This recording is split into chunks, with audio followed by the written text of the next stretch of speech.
मैंने अस्सलाम वालेकुम class, my name is Alina Rahman and the topic of my presentation is laser techniques. आपको मेरी आवाज आ रही है जी जी आ रही है, क्लियर है।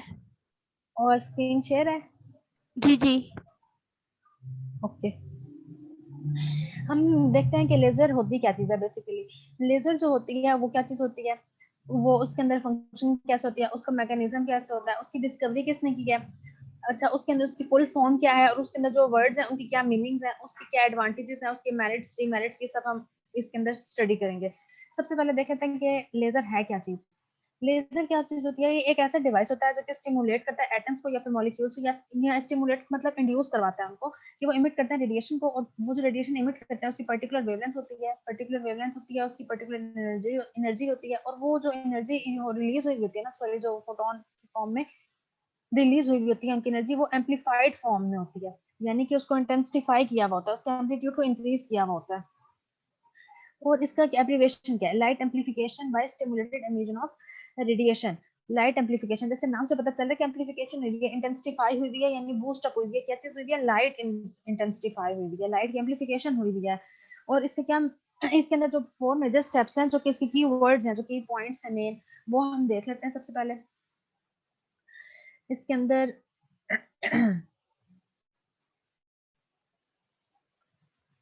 मेरी स्क्रीन शेयर है ना? जी जी ओके। हम पहले देखते हैं, ये हमारे पास एक एटम है, ये उसका न्यूक्लियस है, ये उसका एक शेल है, ये उसका सेकंड शेल है,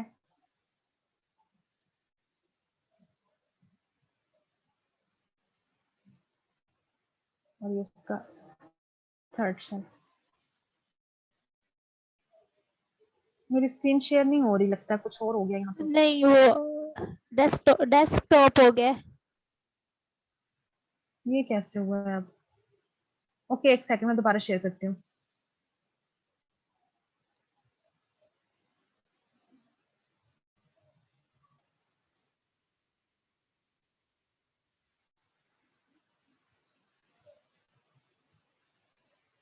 मैं आपको बता रही थी कि हम लोगों के पास एक एटम है, उसका ये न्यूक्लियस है,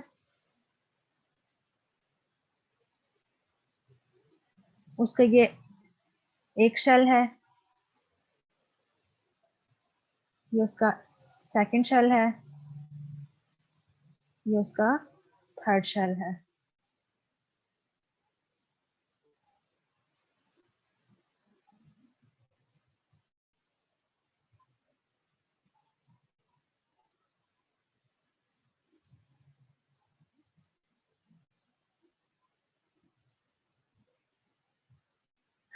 अच्छा, तो अभी यहाँ पे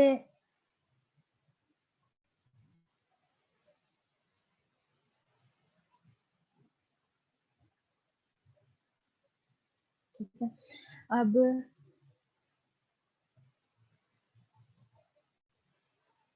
ये मैंने क्या कहा कि ये हमारे पास क्या है? न्यूक्लियस। ये हमारे पास ग्राउंड जो होता है, मतलब फर्स्ट शेल, जिसको हम जीरो एनर्जी लेवल कहते हैं, ये सेकंड शेल, और ये थर्ड शेल।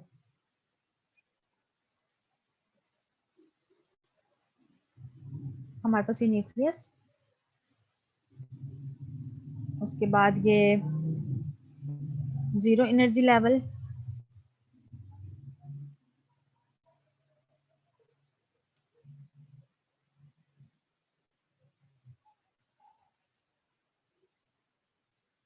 ये वाला, यानी जो बिल्कुल साथ है ना उसके न्यूक्लियस के, उसका जीरो एनर्जी लेवल है। ठीक है, उसके बाद हम जो उसके साथ वाला है उसको हम कहेंगे फर्स्ट एनर्जी लेवल।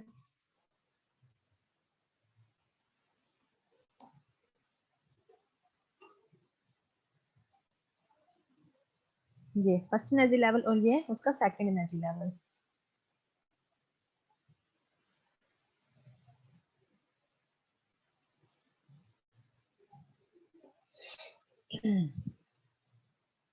ठीक है। अब हम लोग क्या कहते हैं कि हमारे पास एक इलेक्ट्रॉन है, ठीक है, फॉर एग्जाम्पल अब यहाँ पे हमारे पास एक इलेक्ट्रॉन है, ये जो कि कहाँ पे है, हमारे ग्राउंड स्टेट के अंदर। ग्राउंड स्टेट के अंदर हमारे इलेक्ट्रॉन प्रेजेंट है और ये इलेक्ट्रॉन जो है न्यूक्लियस के अराउंड रिवॉल्व कर रहा है। अब हम लोगों ने ये देखना है कि अब हम लोगों ने इस इलेक्ट्रॉन को, हम लोगों ने अब ये जीरो एनर्जी लेवल पे इस इलेक्ट्रॉन को हम लोगों ने जब मूव करना है, फॉर एग्जांपल हम लोग इसको जीरो एनर्जी लेवल से फर्स्ट एनर्जी लेवल में मूव करवाते हैं, या फिर हम लोग इसको जीरो एनर्जी लेवल से सेकंड एनर्जी लेवल में मूव करवाते हैं, तो इसके लिए तो हमें कुछ ना कुछ एनर्जी चाहिए होगी, इसको हमने पुश करना है। ऑब्वियसली एक चीज हमारे पास ग्राउंड स्टेट में प्रेजेंट है, जो कि स्टेबिलिटी उसने अटेन की हुई है, उसको अनस्टेबल करना बहुत ज्यादा मुश्किल होता है, उसके लिए हमें एनर्जी ज्यादा चाहिए होती है। अब हम लोगों ने इस इलेक्ट्रॉन को फॉर एग्जाम्पल हमने फर्स्ट एनर्जी लेवल के अंदर मूव करना है। जब हम ये इलेक्ट्रॉन है, हम लोगों ने क्या करना है, सबसे पहले हम लोगों ने एक बाहर से फोटोन, बाहर से हम लोगों ने क्या, फोटोन एक इंसिडेंट करवाना है। ये फोटोन हम लोगों ने इस तरह इंसिडेंट करवाना है, और हम लोगों ने ये देखना है कि इस फोटोन की उतनी ही एनर्जी होनी चाहिए जो एक इस इलेक्ट्रॉन को, यानी जो हम लोगों ने ये इलेक्ट्रॉन कहा है, ये वाला जो इलेक्ट्रॉन है, इस इलेक्ट्रॉन को ये मूव करवा सके कहाँ पे, ये फर्स्ट एनर्जी लेवल के अंदर मूव करवा सके। अब ये इलेक्ट्रॉन जो है, अब ये जीरो एनर्जी लेवल में जो पहले था, अब ये कहाँ पे चला गया है, अब ये हमारा आ गया है फर्स्ट एनर्जी लेवल के अंदर। अब यहाँ पे इसमें क्या है, ये थोड़ा अनस्टेबल है। ये यहाँ पे था, ये स्टेबिलिटी उसने अटेन की हुई थी, जो ग्राउंड स्टेट पे था, इसको हम लोगों ने जीरो एनर्जी लेवल बोला है। ये अब यहाँ से इलेक्ट्रॉन मूव कर गया है फर्स्ट एनर्जी लेवल के ऊपर, जो कि एक अनस्टेबल स्टेट है। और एक जो नॉर्मल कॉमन फिनोमिना है, उसके अंदर ये होता है कि एक हमारे पास इलेक्ट्रॉन है, ये हमारे पास एक इलेक्ट्रॉन है, ये हमारे पास एक्साइटेड स्टेट पे, सॉरी, एक इलेक्ट्रॉन हमारे पास है जो कि एक्साइटेड, हमारे पास एक्साइटेड स्टेट पे है, वो उसकी एनर्जी ज्यादा होगी, वो अनस्टेबल होगा। वो हमेशा कोशिश करेगा कि वो क्या करे, वो ग्राउंड स्टेट पे आने की कोशिश करे, यानी अपनी एनर्जी लूज करे और यहाँ पे एक ग्राउंड स्टेट पे आ जाए। ग्राउंड स्टेट पे क्यों आए, क्योंकि यहाँ पे स्टेबल होगा। और हमेशा हर चीज हमारी यूनिवर्स के अंदर क्या होता है, ये एक नेचुरल फिनोमेना है कि हर चीज स्टेबिलिटी अटेन करने के लिए ही मूव करती है। जहाँ पे इंसान, अब फॉर एग्जाम्पल इंसानों की भी आप मिसाल ले लें, तो हम अब जहाँ पे ज्यादा गर्मी होती है, वहां पे भी इंसान से नहीं रहा जाता, कि क्या होता है कि टेम्परेचर ज्यादा होता है, या फिर जहाँ पे ज्यादा सर्दी होती है, वहां पे भी इंसानों से नहीं रहा जाता, क्योंकि वो स्टेबल नहीं होती उसके लिए जगह। हमेशा वो कोशिश करता है कि वो अपनी बॉडी के नॉर्मल टेम्परेचर के ही, जो उसका बॉडी का अपना टेम्परेचर है, उसी के ही टेम्परेचर के वो जहाँ पे वो अटेन कर सकता है, वहां पे ही रहे, क्योंकि बाहर की फ्लक्चुएशन होती है, उनसे काफी ज्यादा हार्मफुल हो सकता है। इसी तरह ये इलेक्ट्रॉन है, इलेक्ट्रॉन ने क्या करना है कि उसने कोशिश करनी है कि वो स्टेबिलिटी ही अटेन रखे, यानी कि वो एक्साइटेड स्टेट से ग्राउंड स्टेट पर है। अब ये इलेक्ट्रॉन है, जब एक्साइटेड स्टेट से ग्राउंड स्टेट पे आ रहा है, तो वो क्या करता है, अपना वो फोटोन, यानी जो उसने एनर्जी अब्सॉर्ब की हुई थी, एग्जैक्टली उसी ही फोटोन की एनर्जी को वो एमिट करता है। ठीक है, यहाँ तक क्लियर है। अब हम लोगों ने क्या कहा था कि ये हमारे पास जो इलेक्ट्रॉन है, ये एक्साइटेड स्टेट पे जो था, अब वो ग्राउंड स्टेट पे आ गया है, और उसने क्या किया है, फोटोन की जो है लाइट इमिट किया in the form of photon. अब ये जो लाइट है, ये फोटोन हम लोगों ने इसको कहा, ये एनर्जी पैकेट्स होते हैं, डिस्क्रीट एनर्जी पैकेट्स होते हैं। अब हम लोगों ने एक कैरेक्टरिस्टिक इसका ये होता है कि जो हम लोगों ने फोटोन इसके ऊपर इंसिडेंट करवाया ना, लाइक अगर ये 3 एनर्जी यूनिट्स का है, और ये 3 एनर्जी यूनिट्स ये इनफ है इस इलेक्ट्रॉन को यहाँ पे मूव करवाने के लिए। यानी ये हमारे पास इलेक्ट्रॉन है, इस इलेक्ट्रॉन को इस स्टेट से, यानी जीरो एनर्जी लेवल से मूव करवाने के लिए फर्स्ट एनर्जी लेवल के ऊपर 3 एनर्जी यूनिट्स चाहिए। तो फोटोन के पास ये 3 एनर्जी यूनिट्स ही होनी चाहिए, तभी जाके ये यहाँ से इधर मूव करेगा। फॉर एग्जाम्पल अगर इसके पास एनर्जी कम होती है, कम एनर्जी होती है, तो जाहिर है वो एक्साइटेशन नहीं करवा सकेगी, और इस वजह से क्या होगा कि ये जो होगा यूजलेस होगा, इस एनर्जी को इसके ऊपर आना वो यूजलेस होगा। और अगर फॉर एग्जाम्पल इसकी एनर्जी ज्यादा होती है, यानी अगर इसकी हम लोग 5 यूनिट्स ले लें, ठीक है, अगर वो ज्यादा होती है फोटोन की एनर्जी, तो क्या होता है कि वो आयोनाइजेशन करवा देती है। आयोनाइजेशन का कॉमन फिनोमिना है, जिससे आप लोग अच्छी तरह वाकिफ हैं कि आयोनाइजेशन क्या होती है कि इलेक्ट्रॉन्स रिमूव हो जाते हैं, यानी कि ये वाला जो इलेक्ट्रॉन है, ये वाला इलेक्ट्रॉन यहाँ पे मूव करने की बजाय बिल्कुल ही आउट ऑफ हो जाएगा, यानी वो बिल्कुल बाहर मूव कर लेगा। या अब यहाँ से इलेक्ट्रॉन रिमूव हो जाएगा, और यहाँ पे पॉजिटिव चार्ज आ जाएगा इसके ऊपर, पॉजिटिव चार्ज इस पे आ जाएगा, और जो इलेक्ट्रॉन है वो जो रिमूव हो गया उसके ऊपर नेगेटिव चार्ज आ जाएगा। अब हम लोग ने यहाँ तक देख लिया, ये तो था एक कॉमन फिनोमिना, ये जो हम लोग इससे वाकिफ हैं। लेकिन जो लेजर है उसके अंदर समथिंग एल्स, कुछ और होता है, वो अब हम लोग देख लेते हैं कि उसके अंदर आखिर क्या होता है ऐसा।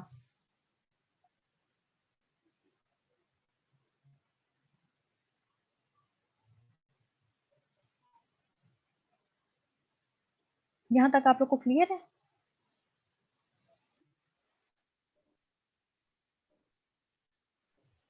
तो जो मैंने आपको प्रोसेस बताया था, वो फिनोमिना, वो आपको क्लियर है?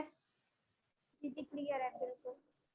अच्छा, उसके बाद हम लोगों ने अब यहाँ पर डेफिनेशन देख ली, जिससे मैंने बताया था कि जो लेजर है वो एक ऐसा डिवाइस है जो कि स्टिमुलेट करता है एटम्स को कि वो एमिट करते हैं रेडिएशन। वो रेडिएशन जो एमिट करता है वो पर्टिकुलर वेवलेंथ की होती है, पर्टिकुलर एनर्जी की होती है और एम्पलीफाइड फॉर्म में होती है। अब ये एम्पलीफाइड फॉर्म में होती कैसे है, ये हम लोग आगे जाके प्रोसेस करते हैं। अब इसके जो 4 मेजर स्टेप्स हैं वो हम देख लेते हैं। जैसे मैंने आपको बताया कि एक मॉलिक्यूल है वो ग्राउंड स्टेट पे था, इनएक्टिव फॉर्म में था, उसको हम लोग ने एक्टिवेटेड किया। एक्टिवेटेड किस तरह हम लोगों ने किया कि उसके ऊपर एक फोटोन स्ट्राइक करवाया, और फोटोन की एक स्पेसिफिक एनर्जी है, उस एनर्जी उसकी उतनी ही एनर्जी होनी चाहिए जितनी इलेक्ट्रॉन को रिक्वायर है एक एनर्जी स्टेट से दूसरी एनर्जी स्टेट के ऊपर जाने के लिए, यानी एक लेवल से दूसरे लेवल के ऊपर जाने के लिए जितनी फोटोन को एनर्जी रिक्वायर्ड है उतनी ही एग्जैक्टली उसकी होनी चाहिए, ना उससे ज्यादा हो ना उससे कम हो, क्योंकि ज्यादा एनर्जी होगी अगर उस फोटोन की तो वो आयनाइजेशन करवा देती है, और अगर कम एनर्जी होगी तो वो एज इट इज ही वो हो जाएगी, यानी वो हमारे यूजफुल नहीं होगी, यूजलेस हो जाएगी हमारे लिए। तो ये उसके बाद क्या होता है कि जो मॉलिक्यूल होता है जो एक्साइटेड स्टेट होता है वो आके दोबारा ग्राउंड स्टेट पे आ जाता है और वो एनर्जी एमिट हो जाती है। जो एनर्जी एमिट हुई भी होती है, ये तो हमारे पास कॉमन और जनरल फिनोमेना था। अब हम लोग देख लेते हैं कि लेजर के अंदर क्या होता है। पहले हम लोग देख लेते हैं कि इसकी डिस्कवरी कैसे है, किसने की है, कैसे की है, कौन से प्रिंसिपल से किस बेसिस पे किया, क्या फंडामेंटल्स थे इसके, फाउंडेशन इसकी क्या थी, बेस क्या थी। सबसे पहले हम ये डिस्कस करते हैं कि जो अल्बर्ट आइंस्टाइन थे, यानी जिनको हम लोग कह सकते हैं कि बहुत अच्छे साइंटिस्ट हैं, तो बहुत ज्यादा माशाल्लाह मशहूर भी हैं बहुत ज्यादा फेमस है अल्बर्ट आइंस्टाइन। इन्होंने क्या किया है, सबसे पहले इनकी जो बेसिस थी ना, यानी जो इनकी थ्योरी थी अल्बर्ट आइंस्टाइन की, उन्होंने जो थ्योरी डिस्कवर की थी वो बेस थी लेजर की लेजर की इन्वेंशन में, यानी जो इसकी डिस्कवरी में। उसके बाद क्या था कि डिफरेंट हमारे पास आए थे डिफरेंट साइंटिस्ट थे, उन सब ने डिफरेंट डिफरेंट हमने एक्सपेरिमेंट परफॉर्म किए थे। उनमें से जो ज्यादा इंपॉर्टेंट है, यानी जिनका नेम बहुत ज्यादा कॉमन है, जो लेजर जिन्होंने बनाया है, यानी जो इस फील्ड के अंदर जिनको समझा जाता है कि जो बहुत इंपॉर्टेंट, जिन्होंने बहुत ज्यादा रोल प्ले किया, वो थियोड हारेल था, ठीक है। उसके बाद चार्ल्स हॉर्ट था और अर्थर लियोन। ये ऐसे हैं जिनका बहुत ज्यादा नाम है इसके अंदर फील्ड के अंदर कि इन्होंने लेजर की डेवलपमेंट के अंदर या फिर लेजर की डिस्कवरी के अंदर बहुत ज्यादा रोल प्ले किया है।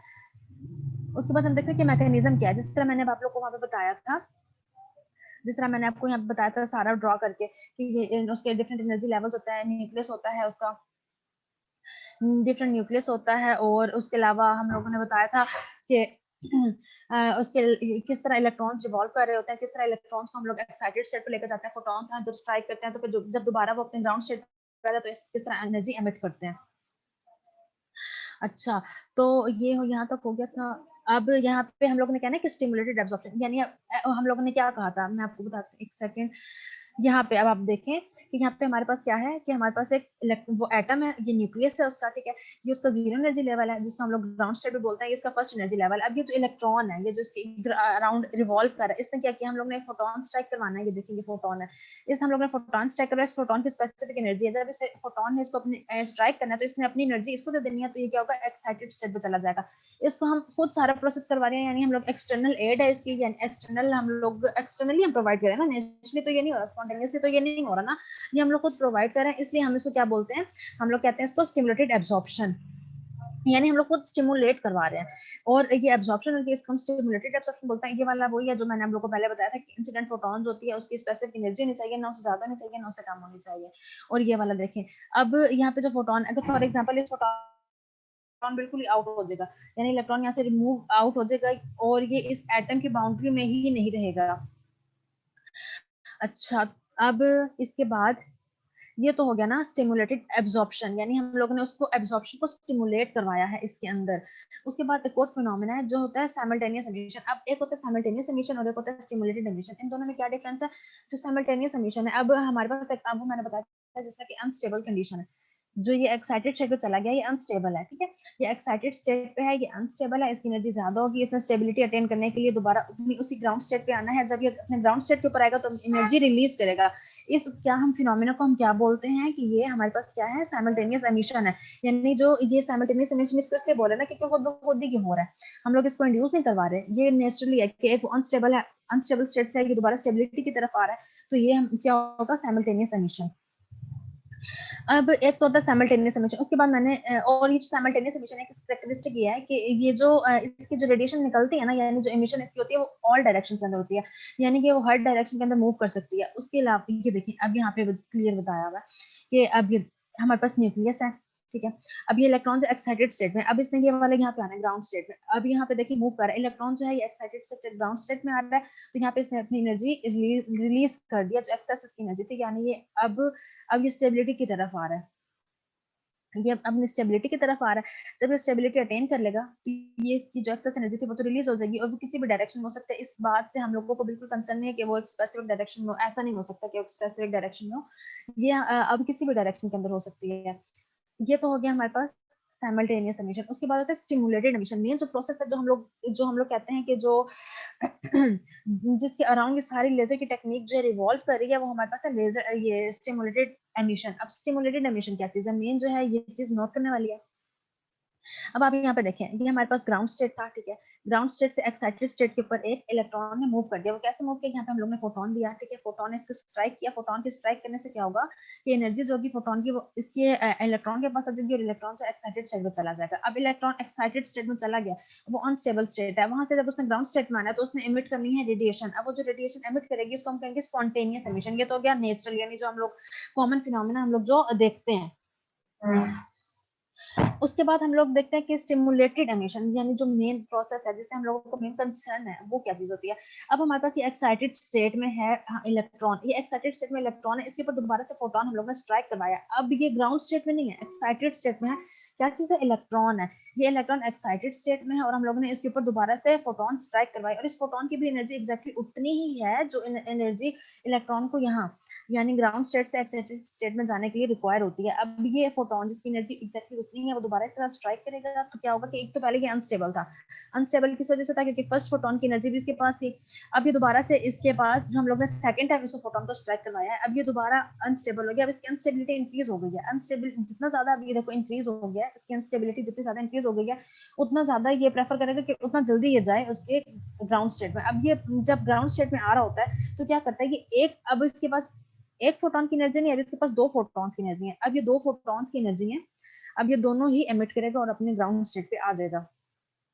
अब यहाँ पे देखें, अब एम्पलीफाई हो गई है ना, यानी पहले हम लोगों ने जो हम लोग नेचुरल देखते हैं कि जो स्पॉन्टेनियस एमिशन है उसमें जस्ट एक ही फोटोन हम लोग ने स्ट्राइक करवाया और एक ही एनर्जी उसकी निकली गया, ठीक है, एमिट हो गया। अब यहाँ पे क्या होगा, यहाँ पे देखिए हम लोग ने करवाया तो यहाँ पे दो है, यानी एम्पलीफाई हो गई है, लाइट की एम्पलीफिकेशन हो गई है, जो एमिट हो रही है रेडिएशन उसकी एम्पलीफिकेशन हो गई है। तो वो हम लोग यहाँ पे कहते हैं कि स्टिमुलेटेड एमिशन है।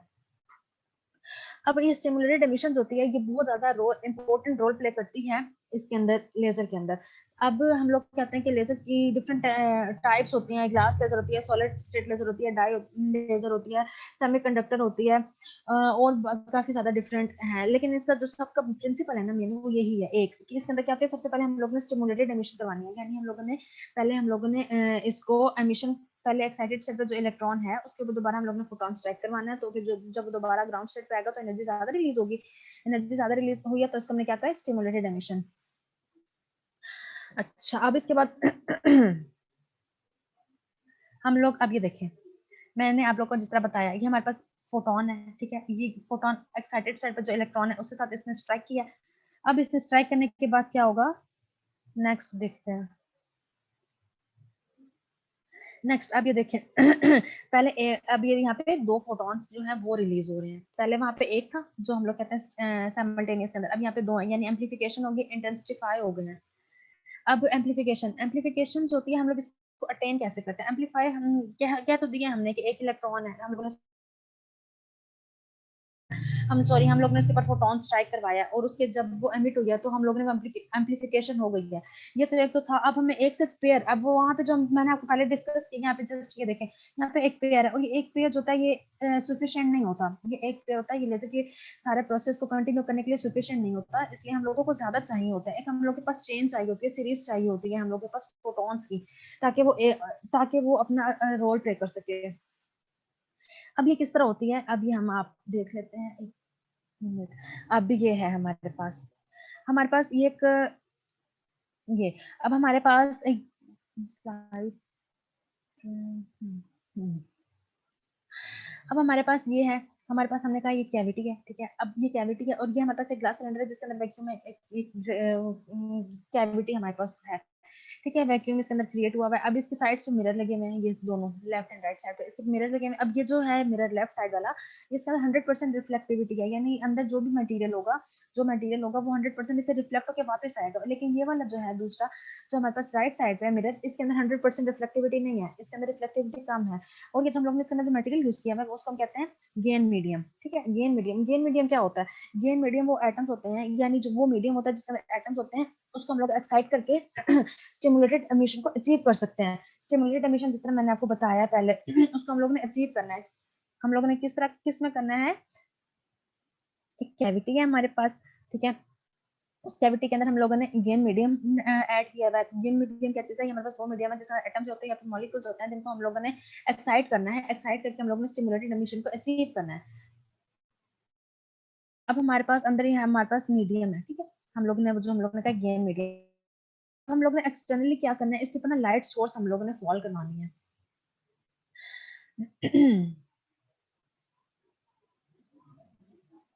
अच्छा, अब हम लोगों ने क्या करवाना है? ये हमारे पास क्या है? एक्सटर्नल लाइट मीडियम है, ठीक है, इसके ये एनर्जी सोर्स है। अब हम लोगों ने क्या किया है कि ये वाला लाइट सोर्स, अब इसमें क्या करना है? जो अंदर इसके अंदर यहाँ पे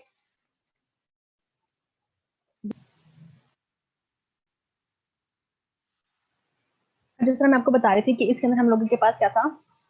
गेन मीडियम था। अब गेन मीडियम के अंदर हमारे पास एटम्स है, ठीक है, ये आपको शो हो रहे होंगे। ये एक्सटर्नल लाइट सोर्स है। ये क्या है? External light source.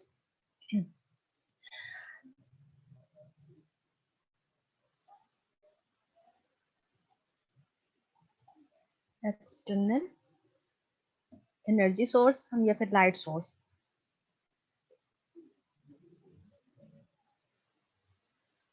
ठीक है। अब ये वाला जो होगा ना एनर्जी, अब इसके अंदर अपने पास इसके बहुत ज्यादा एनर्जी है इस लाइट के पास। वो क्या करता है कि एनर्जी जो होती है कि एटम्स को ट्रांसफर कर देता है। एटम्स को जब एनर्जी ट्रांसफर कर देता है ना, तो इसकी क्या होती है? एनर्जी इनकी इंक्रीज हो जाती है। इन एटम्स की एनर्जी इंक्रीज हो जाती है। कैसे इंक्रीज होती है? इनके अंदर कोलिजन इंक्रीज हो जाती हैं, ठीक है। कोलिजन इंक्रीज होने से क्या होता है कि एक्साइटेड स्टेट पे ये बहुत जल्दी चले जाते हैं, ठीक है। एक्साइटेड स्टेट जो होती है ये बहुत ज्यादा अनस्टेबल स्टेट होती है, और यहाँ पे जो एटम्स और जो सॉरी इलेक्ट्रॉन्स होते हैं वो जस्ट 100 नैनो सेकंड के लिए ही स्टे करते हैं। 100 नैनो सेकंड के वो स्टे करने के बाद क्या करते हैं? ये दोबारा से अपनी ग्राउंड स्टेट पर आ जाते हैं। ये अपने ग्राउंड स्टेट पर आ जाते हैं। और जब हम लोगों ने लाइट हम लोग कंटिन्यूसली इसके ऊपर फॉल करवाई हुई है, ठीक है। अब ये जो इलेक्ट्रॉन्स है ये कहाँ पे हैं? एक्साइटेड स्टेट पर है। अब जब ये इलेक्ट्रॉन जो है एक्साइटेड स्टेट पर होते हैं तो इसको हम फिनोमेना कहते हैं ऑप्टिकल पंपिंग या फिर पॉपुलेशन इन्वर्जन, ठीक है। पॉपुलेशन इन्वर्जन क्या होता है कि किसी भी हम लोग पॉपुलेशन क्या बोलते हैं? कंसंट्रेशन बोलते हैं या फिर अमाउंट बोलते हैं किसी भी चीज की, ठीक है। अब हमारे पास इन्वर्जन हो गई है, यानी पहले जो ग्राउंड स्टेट पे मैक्सिमम एटम्स थे वो सारे कहाँ चले गए हैं? एक्साइटेड स्टेट पे चले गए हैं। पॉपुलेशन इन्वर्जन हो गई है।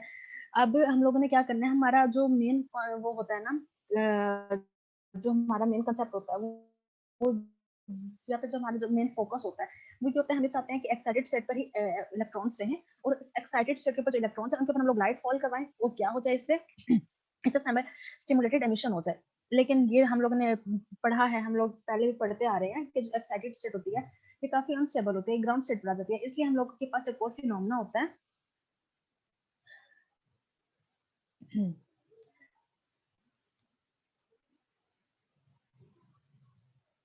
इसलिए हमारे पास एक और फिनोमेना होता है जिसको हम कहते हैं मेटास्टेबल स्टेट, ठीक है। मेटास्टेबल स्टेट क्या होती है?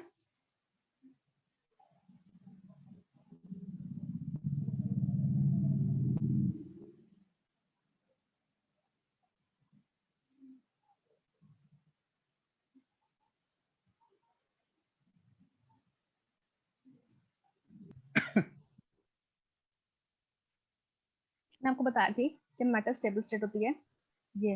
मेटास्टेबल स्टेट क्या होती है? हम लोग ये देखते हैं कि मेटास्टेबल स्टेट होती है वो जो एक्साइटेड स्टेट होती है उसकी निस्बत ज्यादा स्टेबल होती है, उसकी एनर्जी कम होती है। लेकिन उसकी एनर्जी जो होती है as compared to the ground state ज्यादा होती है, और कम एनर्जी होती है उसकी as compared to the excited state. यहाँ पे क्या होता है कि जो इलेक्ट्रॉन्स होते हैं वो स्टे कर सकते हैं मिली सेकंड्स तक। पहले मैंने आपको क्या बताया कि एक्साइटेड स्टेट के ऊपर जो इलेक्ट्रॉन्स होते हैं वो 100 नैनो सेकंड्स तक स्टे कर सकते हैं, लेकिन यहाँ पे मिली सेकंड्स तक स्टे कर सकते हैं, यानी इनका जो स्टे पीरियड है वो ज्यादा हो गया। अब मैंने आपको जैसा पहले बताया था कि एक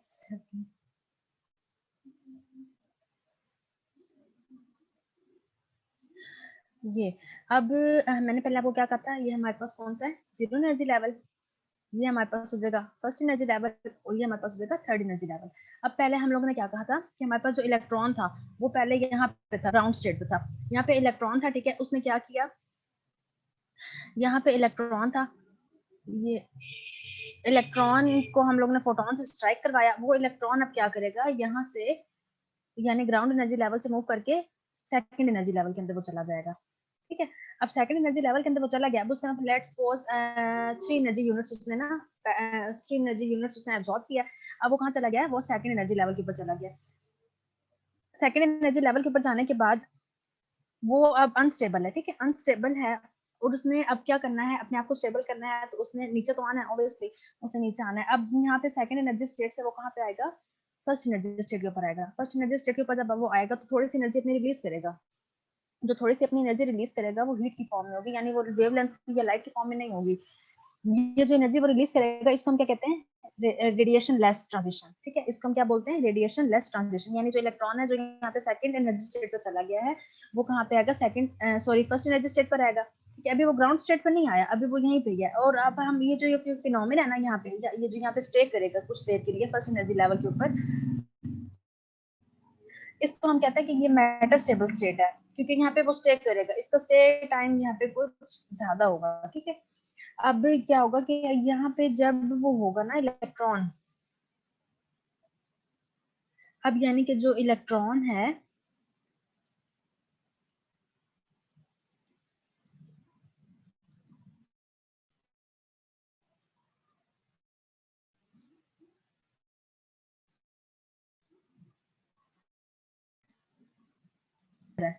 फर्स्ट एनर्जी लेवल के ऊपर, ठीक है।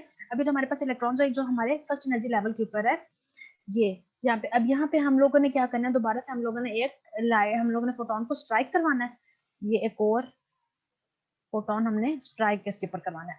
अब क्या होगा कि ये एक्साइटेड स्टेट तो ऑलरेडी है, बस ये फर्क है कि वो एक्साइटेड स्टेट था और ये मेटास्टेबल स्टेट है। अब यहाँ पे ये ऑलरेडी वो एनर्जी, अब इसने क्या करना है, जब यहाँ से इसने अपने दोबारा ग्राउंड स्टेट पर आना है, जब इसने यानी फर्स्ट एनर्जी लेवल से दोबारा जीरो एनर्जी लेवल के पर आना है, तो इसने क्या करना है, डबल फोटॉन्स, डबल हम लोगों को रेडिएशन जो होंगी वो इसने एमिट करनी है।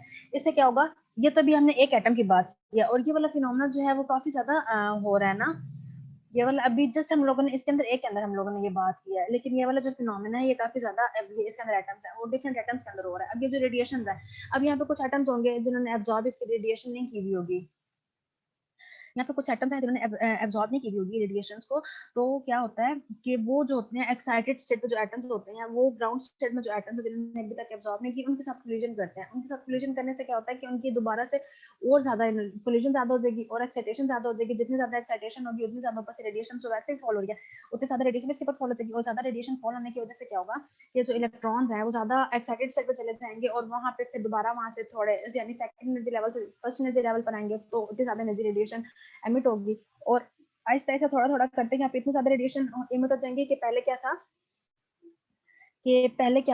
सॉरी पहले क्या था कि यहाँ पे ये हम लोग ने कहा था कि ये तो है रिफ्लेक्टिव ना, यहाँ ये वाले जो होंगे यहाँ पे जब जाएंगे ना रेडिएशन, यहाँ पे से ही रिफ्लेक्ट होगी, बाउंस पे हमको हो जाएंगी, लेकिन ये हम लोग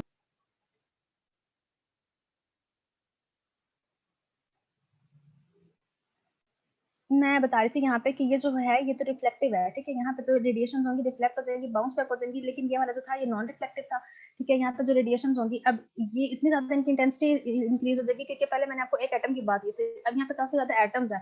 अब यहाँ पे एक एटम तो है नहीं, एक एटम जो है वो एक पेयर ऑफ रेडिएशन को एमिट कर रहा है, यानी एक पेयर ऑफ फोटोन है वो एमिट हो रहा है, लेकिन यहाँ पे तो काफी ज्यादा एटम्स है ना, जो हम लोगों ने कहा था कि हम लोगों ने गेन मीडियम लिया है उसके अंदर तो काफी ज्यादा एटम्स है। अब ये जो काफी ज्यादा एटम्स हैं इन्होंने क्या करना है, इनकी इंटेंसिटी इतनी ज्यादा हो जाएगी, इतनी ज्यादा इंटेंसिफाई हो जाएंगी ये कि यहाँ से ये फिर बाहर आ जाएंगे, ठीक है। जब यहाँ से ये बाहर आएंगे ना तो इसको हम क्या कहेंगे, ये लेजर बीम है, और ये जो होंगे ये कोहेरेंट होंगे, मोनोक्रोमेटिक होंगे। मोनोक्रोमेटिक क्या होता है कि एक ही लाइट मतलब जो है वो एक ही कलर के अंदर ही इमिट होगी, और कोहेरेंट क्या होते हैं कि एक ही डायरेक्शन के अंदर हो रही है ये, ठीक है। कोहेरेंट भी है और ये मोनोक्रोमेटिक भी है।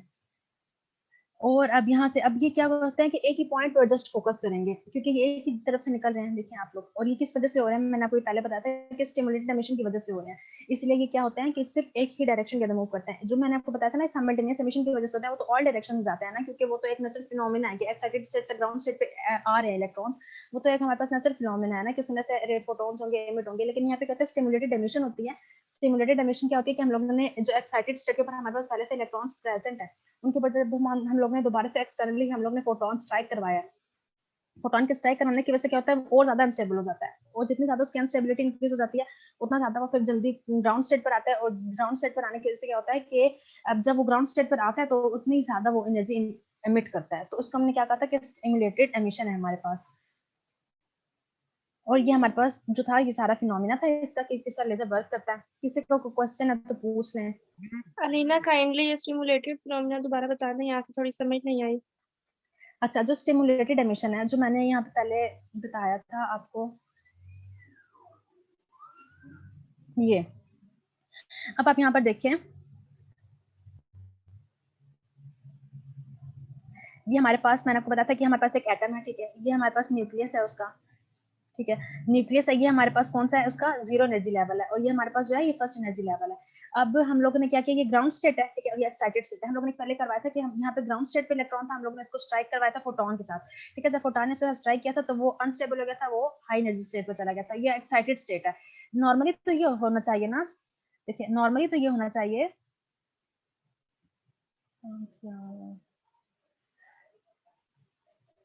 अब हम नॉर्मली तो ये होता है कि जो एक्साइटेड स्टेट के ऊपर होता है, ठीक है, वो वापस आके ग्राउंड स्टेट पे आ जाता है तो रेडिएशन इमिट करती है। उसको हम लोग ने कहा था कि वो साइमल्टेनियस एमिशन है, ठीक है, वो साइमल्टेनियस एमिशन होता है। लेकिन यहाँ पे क्या है,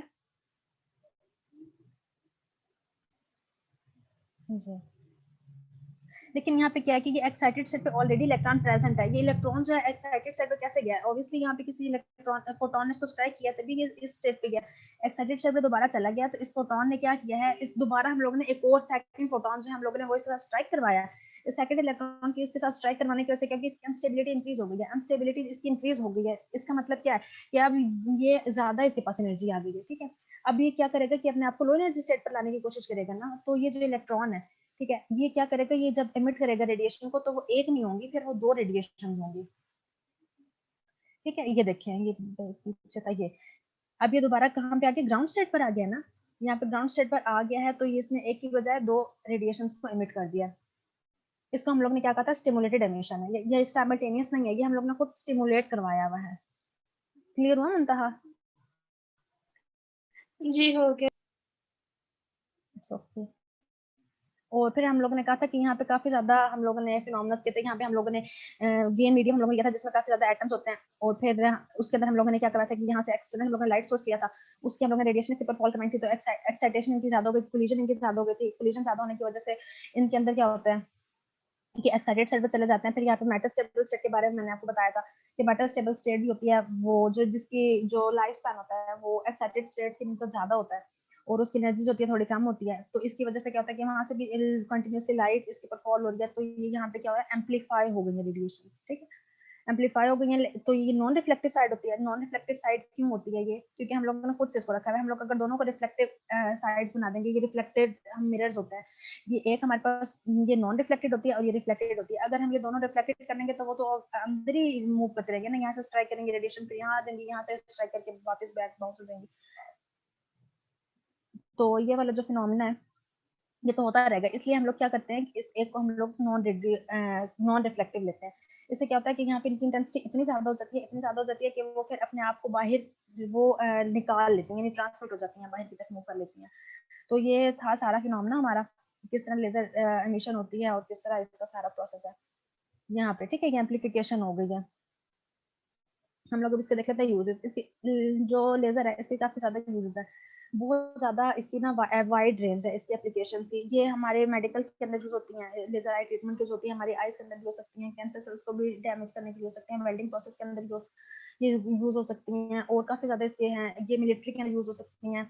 और भी इसके काफी ज्यादा हैं एडवांटेजेस। और इसके डिसएडवांटेजेस ये हैं कि ये हार्मफुल बहुत ज्यादा होती है। और एक पेशेंट है उसके लिए ये एक तो कॉस्टली भी बहुत होती है, ठीक है। दूसरी बात ये हार्मफुल भी होते हैं क्योंकि इंटेंसिटी इतनी ज्यादा होती है ना, ये तो किसी किसी की इंटेंसिटी इतनी ज्यादा होती है कि वो हमारे फॉर एग्जांपल हम लोग जो आईज का ट्रीटमेंट करवाते हैं, लेजर लाइट ट्रीटमेंट, तो किसी किसी की इंटेंसिटी इतनी ज्यादा होती है कि हमारे लेंस को जाके, रेटिना को जाके, किसी भी चीज को जाके डैमेज कर सकती है। ठीक है, उसके बाद डेंटल मेथड के अंदर यूज नहीं हो सकती। ठीक है, उसके बाद डिस्ट्रक्टिव भी होती है, जैसे मैंने आपको बताया था कि डिस्ट्रक्शन वगैरह कॉज कर सकती है।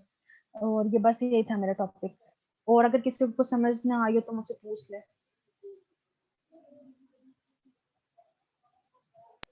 नहीं, हो गया समझ आ- क्लियर, थैंक यू। साइजा रिकॉर्डिंग ऑफ कर दो।